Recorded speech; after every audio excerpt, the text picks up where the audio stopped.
For today, September 17th, we have a new high of 165 people who have been diagnosed with COVID-19 here in British Columbia, including 2 who are epidemiologically linked.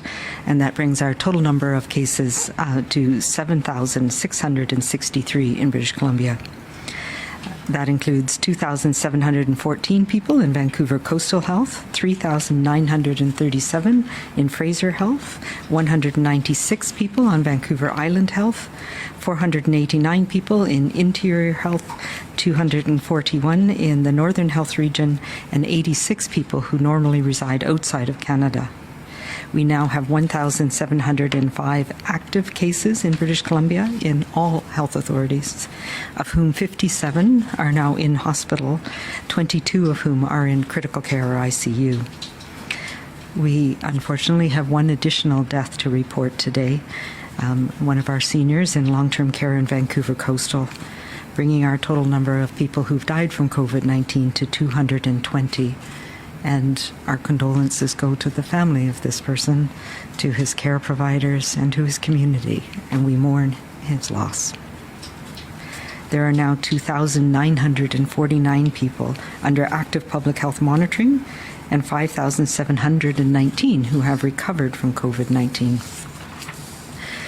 We have 2 new healthcare-related outbreaks, both of them in acute care units, one at the Delta Hospital and the other at the rehab unit at the Peace Arch Hospital in Fraser Health.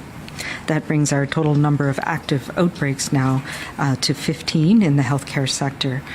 With 802 active cases, 478 residents, and 324 staff.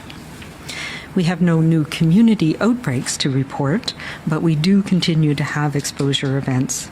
And I would like to remind families and parents that for any potential case in our school, any exposure events in our school, public health teams will be contacting you. If you need to, we'll contact the public as part of our contact tracing if and when self-isolation or monitoring is required. Schools will also continue to post information on school exposures if there's any cases in schools. And supporting these protocols, the BC CDC website and health authorities are now publishing, as we indicated yesterday, school notifications. We have no outbreaks in our schools anywhere in BC at this point. We have had, and not unexpectedly, some staff and some students who have been in a school setting during a time where they may have been infectious to others. None of these have been high-risk exposures, and everybody has been notified who needs to monitor for symptoms. On a positive note as well, we have some exciting new testing that we're able to provide for students in British Columbia. Containing the spread of the virus in our communities is, of course, core to our COVID-19 response, and that's why getting tested as soon as anybody has any symptoms is incredibly important. While we all do our part, supporting all of us has also been our research and scientific community, and we have been incredibly proud of the work that has been done by our research and scientific community here across British Columbia. And at the BC CDC and with our post-secondary institutions and the private sector, they have been supporting our BC response from the very beginning. Taking the step to get tested is how you protect your friends, your family, and your community. And now for K-12 students, we have an easier alternative than the nasopharyngeal swab that has been the standard that we've been using. Today, a new Made in BC sample collection program has been launched for all K-12 students across the province, and it is one of the first of its kind around the world. For school-aged children in BC, so those aged 4 to 19, a mouth rinse gargle is now available at the COVID-19 collection centres or assessment centres around BC, so across the province. So unlike the nasopharyngeal swab, this is a new saline gargle where you put a little bit of normal saline, so the sterile water in your mouth, you swish it around a little bit and you spit it into a little tube. And that's an easier way to collect it for young people. And you don't need to have it done by a healthcare provider. This is something that you can do with the help of your parents if needed, or by yourself. So not only is this new method more comfortable, particularly for our younger children, it's a BC company that's going to be providing the collection tubes. And that this reduces our dependency as a province on the global supply chain, which we know has been one of the challenges, particularly around our lab testing. So we're quite excited about this news, and a huge congratulations and thank you to our scientists across BC and at the BC CDC. This is a really important thing for making testing accessible for our children and supporting keeping them in the all-important school environment. So we know now that living with COVID-19 requires all of us to consider that we need some give and take. We need to compromise. I can appreciate as much as anyone how difficult this can be. But it is essential for the well-being of all of our communities, and it recognizes the fact that we are going to be living with this virus in our communities for some time. It is not either or. We must continue for our community well-being, both the economy and our health. The BC Restart Plan is the focus of public health, and many, many people supporting these efforts. And it is to have as much as possible opening and functioning safely in our communities. And we know that we've had essential services going through this entire period of time, whether it's in healthcare, our food system, our grocery stores, our pharmacies. There are many different essential services, and we've adapted. We know that how important it is to have workplaces, grocery stores, restaurants, and schools open for the well-being of our community. And on the other side of the equation, we need restrictions, and at times closures are in place to limit the exposures to known higher risk activities and locations. And we have had to modify those over the last few weeks as we've seen cases increase. This give and take is not easy, but it is what will keep us safe and functioning in the months and weeks ahead. And I have said it many times, it is not forever, but it is what we need to do together now. And this is going to be our most challenging year. But as we work together, we build that resilience together, and that's what will keep us safe and help us through this and help us bounce back. One of the things that is really important at this point of time is the restrictions that we have on gatherings. And we have maintained a constant, consistent approach of no more than 50 people.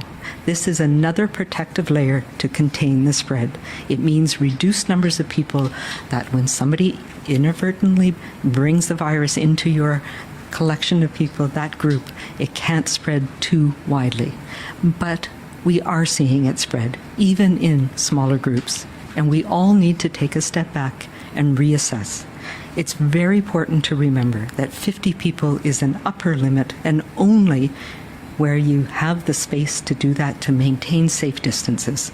It needs to be scaled down based on the space that you are in. And I need everybody to understand that now.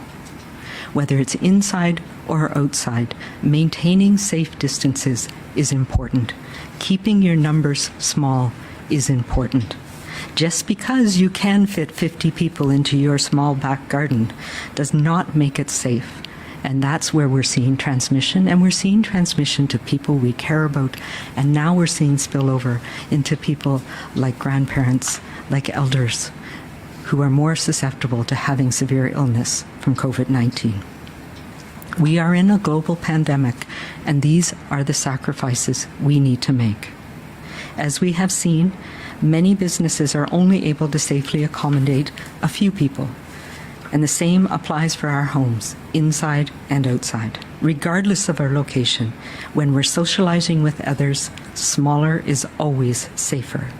The compromises we have made to keep ourselves, our loved ones, our communities safe means seeing fewer friends and family members, for now.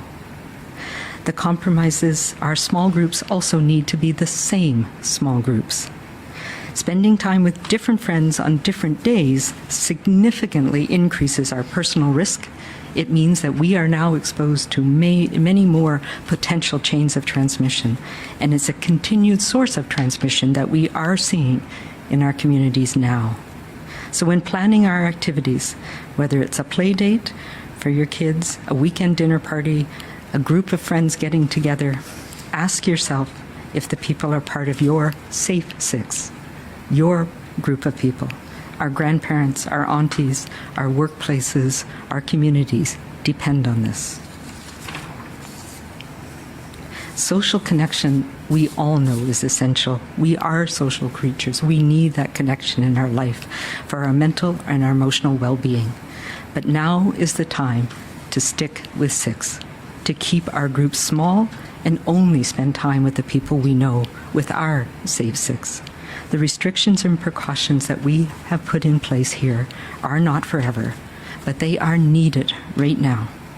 By stepping back now, we can protect those who are most vulnerable and keep the people we care about safe. And we can keep going with the workplaces. We can keep going with our surgical restart. We can keep going with the all-important education that our children need in school. So this month, let's remember, we need to get ready for respiratory season. We need to hold steady with our layers of protection and step back from our socializing with different groups. And that way we can step forward with the routines that will keep our communities and our loved ones safe. And of course, we must remember more than ever, as we get frustrated, as we get tired, as we get into respiratory season, we need to remember to be kind, remember to be calm. We will get through this storm, and remember to be safe.